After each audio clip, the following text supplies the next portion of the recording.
रहमानिर्रहीम। अगला जो हमारे पास चैप्टर है, चैप्टर नंबर 3। इसके अंदर जो इंपॉर्टेंट चीज़ें हैं वो आप बताने लगा हूँ। ठीक है, मतलब सारा एक्सप्लेन तो मैं करूँगा नहीं, मैं आपको बस ना की पॉइंट्स बता दूँगा कि आपने इसमें क्या क्या याद रखना है, क्या क्या है इसमें। सबसे पहले यूनिट्स ऑफ प्रेशर 180 m इसके इक्वल होता है। फिर 760 mmHg 760 mm 180 m 76 centimetre mmH होता है। 76 टॉर्क के इक्वल होता है न्यूटन मीटर के हिसाब से, पास्कल के हिसाब से, किलो पास्कल के हिसाब से, बार के हिसाब से और पाउंड पर स्क्वायर इंच के हिसाब से। ठीक है, ये एमसीक्यूज़ आ जाते होते हैं। फिर उसके बाद यही होता है कि आपको कोई भी आपको स्टेटमेंट दी जाती है तो उसके अंदर आपको दिया जाए, मतलब 180 की जाए आपको कह दिया जाए कि इसको mmHg में करो तो आपने उसको मल्टीप्लाई कर देना है 760 के साथ, तो ये हिसाब से। अब उसके बाद बॉयल्स लॉ सबको पता है, P is inversely proportional to volume. ठीक है, प्रेशर जो है वो वॉल्यूम के इन्वर्सली प्रोपोर्शनल है। ये हमारे पास आइडियल गैसेस के लिए होता है। अब इसके अंदर जो मेन चीज़ देखने वाली है ना, वो मेन चीज़ ये है कि आपने इसका यूनिट देखना है कि PV का यूनिट क्या है। ठीक है, फिर उसके बाद आपने इसके अंदर देखना है कि आपको टेम्परेचर को इंक्रीज़ करने से ग्राफ के ऊपर क्या इफ़ेक्ट पड़ता है। हमने एक्स एक्सिस पे हमने प्रेशर ले लिया, वाई एक्सिस पे हमने वॉल्यूम ले लिया। तो हम जब ग्राफ ड्रा करते हैं ना, तो हमारे पास उस ग्राफ को हम कहते हैं आइसोथर्म। ठीक है, जब increasing temperature isotherm moves away from the axis और ओरिजिन। ज़ीरो था, इंक्रीज टेम्परेचर किया तो अवे फ्रॉम चला गया। ठीक है, लेकिन अगर हम ग्राफ ड्रा करें प्रेशर और 1/v के दरमियान में, तो हमारे पास क्या होगा, तो हमारे पास ये होगा कि जब हम टेम्परेचर को इंक्रीज़ करेंगे ना, तो हमारे पास जो आने वाला नेक्स्ट ग्राफ होगा ना, वो वाई एक्सिस की तरफ मूव करना शुरू कर देगा। ठीक है, यहाँ पे यूनिट दिया हुआ है PV is equal to newton metre. इसका PV के जब हम इसको सॉल्व कर लेंगे ना, तो हमारे पास इसका unit same as work done होगा। ठीक है, उसके बाद हम बात कर लेते हैं PV is equal to K/P। ठीक है, PV is equal to K, इसको हम जब हम इसको ड्रा कर लेंगे तो ये भी हमारे पास आइसोथर्म ही होगी। ठीक है, टू स्टडी आइडियल बिहेवियर के लिए हमारे पास ये लाज यूज़ होता है, टू अंडरस्टैंड नॉन आइडियल या आइडियल बिहेवियर ऑफ गैसेस। ठीक हो गया।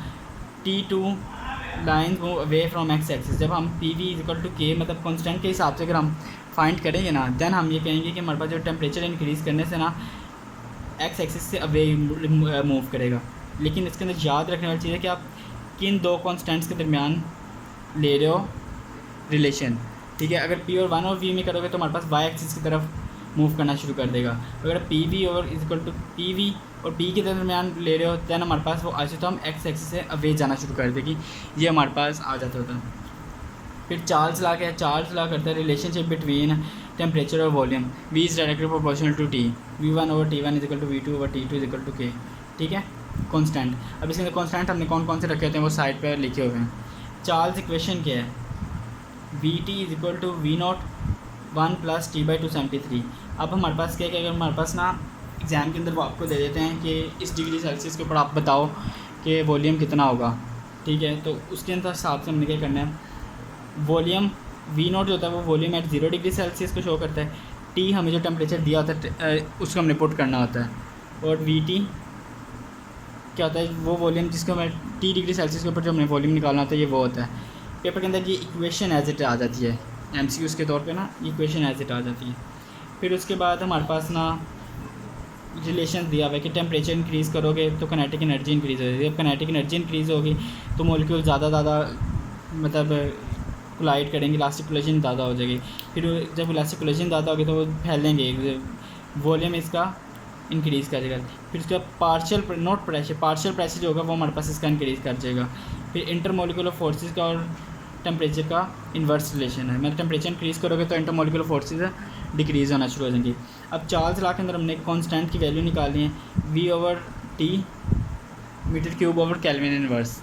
ये हमारे पास चार्ल्स लॉ की कांस्टेंट की। अब हमारे पास V/चार्ल्स ग्राफ जो हमारे पास greater mass greater will be the slope of straight line, मतलब स्लोप है ना, इसने हमारे पास आके कहाँ पे मिल जाती है,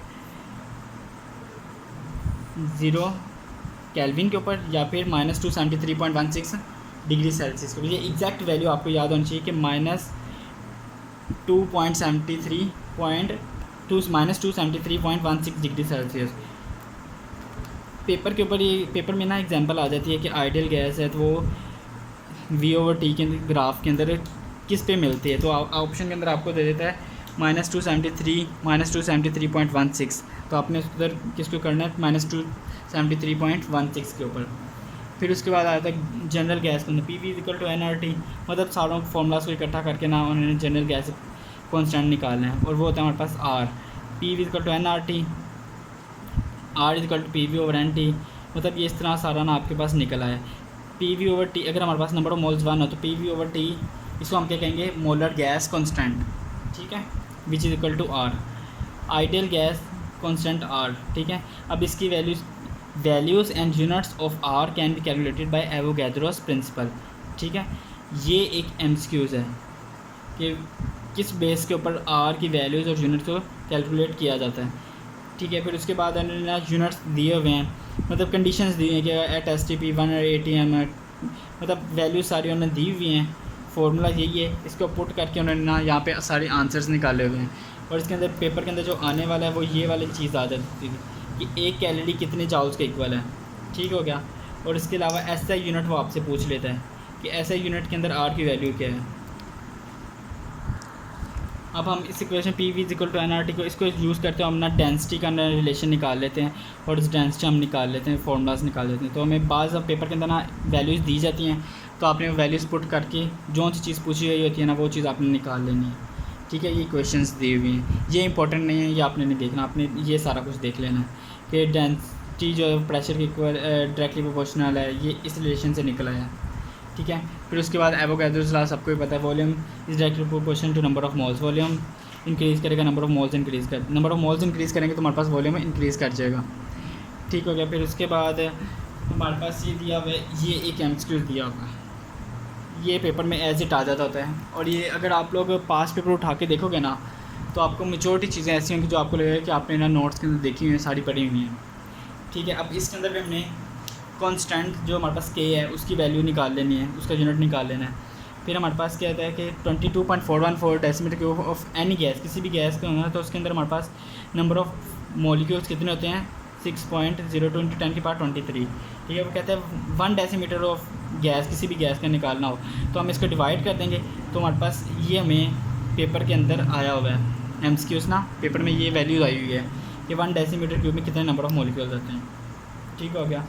उसके अलावा 1 decimetre cube of H2 at STP weighs इतना ग्राम, ठीक है। 1 डेसीमीटर क्यूब, एक आपको एनी गैस का पता होना चाहिए और एक आपको हाइड्रोजन और ऑक्सीजन का पता होना चाहिए, ये मैंने दिया हुआ है। अब उसके बाद हम बात कर लेते हैं kinetic molecular theory of gases. अब काइनेटिक थ्योरीज दी हुई हैं, ठीक है। अब हर साइंटिस्ट का नाम डिफरेंट है कि किसने क्या दिया। मैक्सवेल ने दी थी distribution of velocity theory, Boltzmann ने दी थी डिस्ट्रीब्यूशन ऑफ एनर्जी, क्लॉसिस ने दी थी, डिराइव किया था उसने काइनेटिक इक्वेशन को, डिड्यूस क्या किया था सारे गैस लॉज को, ठीक है। बर्नौलिस ने फॉरवर्ड की थी क्या, kinetic molecular theory of gases. फिर उसके बाद PV=1/3 mc²। अब इसके अंदर जो m है वो मास ऑफ 1 मॉलिक्यूल है, कैपिटल है नंबर ऑफ मॉलिक्यूल्स है, c² हमारे पास मीन स्क्वायर वेलोसिटी है। मीन स्क्वायर वेलोसिटी कैसे निकालते हैं, जो आपको वेलोसिटीज़ दी होती हैं उनका स्क्वायर वेलोसिटीज़ दी होती हैं वो उनको आपने ऐड कर देना divided by total number of molecules, root mean square velocity. CRMS=3RT/m, ठीक है। हमने पढ़ा PV=nRT, ठीक है। n अगर हम 1 करते हैं तो PV=RT होता है, ठीक है। तो इस हिसाब से 3PV/m। अगर हम रिलेशन के हिसाब से रूट मीन स्क्वायर वेलोसिटी हमारे पास इन्वर्स रिलेशन के अंदर है मोलर मास के। कंप्रेसिबिलिटी फैक्टर Z, कंप्रेसिबिलिटी ये एक MCQ आता है कि कंप्रेसिबिलिटी फैक्टर Z मतलब उसका फॉर्मूला बताओ कि वो किसके इक्वल है, PV/nRT, ठीक है। अब उसके बाद non ideal behaviour of gases.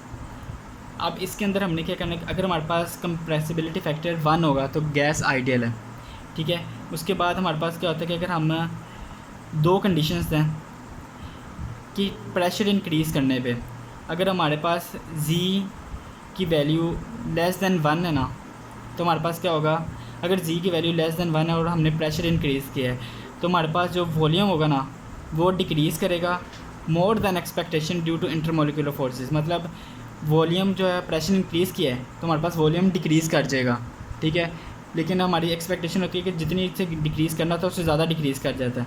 उसी तरह अगर हमारे पास Z की वैल्यू 1 से ग्रेटर है तो उसके अंदर रिवर्स हो जाता है, उसके अंदर क्या होता है कि हमारे पास इन प्रेशर इंक्रीज़ करने की वजह से ना हमारे पास वॉल्यूम इंक्रीज़ कर जाता है। क्यों इंक्रीज़ कर जाता है? Due to repulsive forces. ठीक हो गया। हमारे पास कंप्रेसिबिलिटी, अब पेपर के अंदर एमसीक्यूज़ क्या आता है? पेपर के अंदर एमसीक्यूज़ आ जाता है कि आपका ना कंप्रेसिबिलिटी फैक्टर लेस देन 1 है। ठीक है, तो आपने प्रेशर इंक्रीज़ किया तो वॉल्यूम के ऊपर इफेक्ट क्या पड़ेगा? और अगर वॉल्यूम के ऊपर इफेक्ट डिक्रीज़ किया है तो बताओ किस वजह से? Due to intermolecular forces. और अगर वॉल्यूम के प्रेशर इंक्रीज़ किया मतलब वॉल्यूम इंक्रीज़ कर रहा है तो क्यों कर रहे हैं? Due to repulsive forces. ये एमसीक्यूज़ के तौर पे आ जाता है। अब पेट है, अगर आपको वो non ideal behaviour of gases में से एमसीक्यूज़ देगा ना, देन वो आपको ये ग्राफ डायरेक्ट उठा के दे देगा। ठीक है, आपको बुक के अंदर आपने पढ़े ही हुए हैं ग्राफ, तो आपने ग्राफ एज इट याद कर लेना है। इनकी सीक्वेंस चेंज कर देते, कभी कार्बन डाइऑक्साइड को नीचे ले आता है, कभी इसको ऊपर ले जाता है, तो ये आपने याद रखना है कि आइडियल बिहेवियर के पास पास कौन सी है और दूर दूर कौन सी है।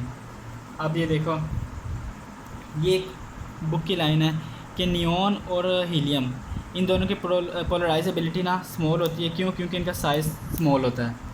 ठीक है, अब deviation of ideal behaviour depends upon, अब ये आइडियल गैसेस से बिहेवियर मतलब गैसेस का जो बिहेवियर है ना किसके ऊपर डिपेंड करता है कि वो आइडियल बिहेवियर से किस तरह डेविएट करती हैं। किसके ऊपर डिपेंड करता है? Nature of gas, molecular size, mass, structure और पोलैरिटी के ऊपर।